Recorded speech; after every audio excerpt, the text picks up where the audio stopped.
No vivas con dolor de cabeza ni migraña. Ahora vamos a hablar con el doctor Braulio Córdoba del dolor de cabeza, la migraña, la cefalea. ¿Qué es lo que te está pasando realmente? Porque muchas veces decimos sufro de migraña y tal vez no sea migraña, ¿no es cierto, doctor? Bienvenido. Bienvenido a la Perú, de verdad.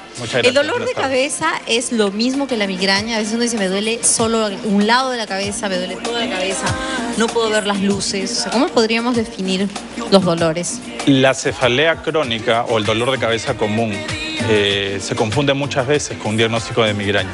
La migraña es un diagnóstico casi por exclusión y que tiene unos criterios de severidad un poco mayores que los de la cefalea crónica. ¿Cómo es la cefalea crónica? La cefalea, el dolor de cabeza tensional o cefalea crónica es un dolor de cabeza que va, viene, aparece a veces relacionado de repente al estrés, al trabajo, a la carga laboral. Más frecuente también en mujeres, al igual que la migraña. Y que desaparece muchas veces con un fármaco leve, no es necesario mayor tratamiento y es muy ondulante, muy cambiante en el tiempo. ¿Y la migraña? ¿Qué síntomas tiene?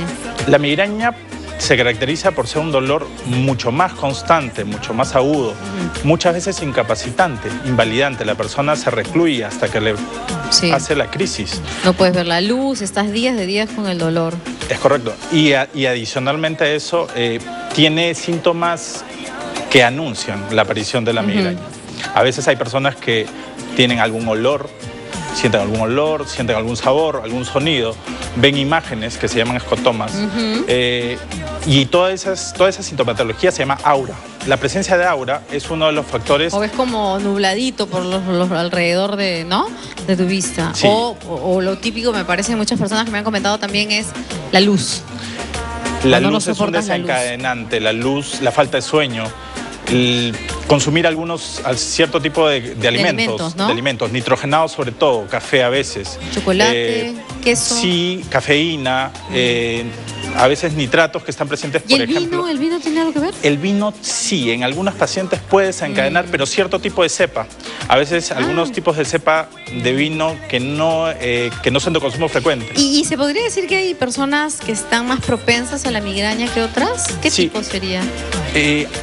Definitivamente en la población mundial el porcentaje de personas que está afectada a la migraña es mayoritariamente mujeres en una proporción de 3:1 con respecto a varones. Eso para empezar. Y a nivel mundial, obviamente también, un 35% de la población mundial padece cefalea crónica o algún tipo de migraña. En el Perú se cumplen las mismas cifras. Las estadísticas no varían. ¿Puede ser hereditario? Hay factores genéticos que incluyen carga familiar, a veces racial incluso. La raza caucásica tiene más propensión a hacer cefalea crónica y migraña. Ahora, ¿cómo actuar ante un ataque de migraña? O sea, cuando ya te dio la migraña y que no se va así nomás. Sí, es correcto. Lo primero, el migrañoso crónico ya sabe qué le desencadena normalmente la migraña. Entonces, el primer paso es evitar todos los factores condicionantes. Si es que sabe que la luz lo estorba, algún ruido molesto, evitar luz, evitar ruido, evitar olores fuertes. Normalmente, y eso es la gran pena que uno tiene con este tipo de pacientes al manejarlos, que son pacientes que se vuelven discapacitados, básicamente en el momento de la crisis migrañosa, ¿no? Sí. Ese es digamos, la gran limitante. Y luego, claro, te empiezas a tomar una pastilla, otra, y nada te funciona. Cuando ya estás en el pico de la migraña, ¿qué haces? Ahora, el tratamiento farmacológico como herramienta de primera línea a veces es preventivo, es lo deseable. Lo deseable es que el paciente migrañoso tenga un tratamiento farmacológico preventivo. Y cuando ya está la crisis instaurada, tener fármacos de primera línea también que puedan actuar para la crisis ya instaurada y que la puedan cortar definitivamente. Hay algunos pacientes que tampoco logran con éxito eso. Hay una tasa de recidividad de migrañas y de fracaso terapéutico alta. El paciente no solamente se siente desalentado porque ve que el fármaco no lo ayuda, sino que tras la repetición vienen, las complicaciones a veces propias de la toma de fármacos. Claro, ¿no? La gastritis o te sientes mal, en fin.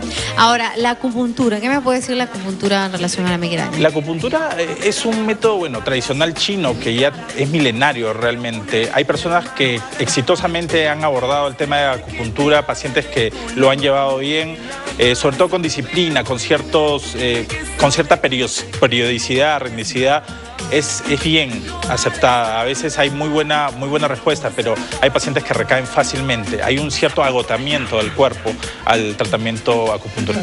¿Existe otro tipo entonces de tratamiento, de una alternativa que pueda dar una esperanza a la gente que sufre de migrañas? Sí, últimamente la ciencia ha avanzado en ese sentido y tenemos ahora con nosotros una herramienta alternativa valiosísima, creo yo, que se llama la neuroestimulación craneal externa, que es un método que se basa en impulsos eléctricos muy precisos, muy pequeños, de 20 miliamperios más o menos, que se dan en ciertas partes del cuerpo, en la cabeza puede ser a este nivel, por ejemplo, y que hacen que el dolor corte, porque hace que los nervios vayan acostumbrándose poco a poco a los umbrales dolorosos más altos.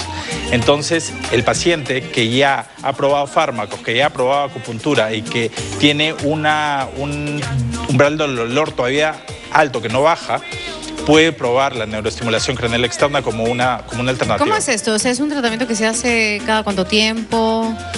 Básicamente, sí. Es un dispositivo, son dispositivos que tienen esta tecnología y que son de uso personal, normalmente pueden ser de uso personal, y que se utilizan a demanda, no tienen efectos contralaterales. Esa es una gran ventaja. La neuroestimulación no tiene efecto contralateral, no va a provocar gastritis, no va a provocar náuseas, no va a provocar daño hepático, renal. Entonces puede usarse a demanda, puede usarse, digamos, de acuerdo a las necesidades del paciente. Correcto. Y entonces sería cuestión de que los pacientes aprendan a identificar este dolor para estimularse antes o hacerlo como de manera preventiva. Claro.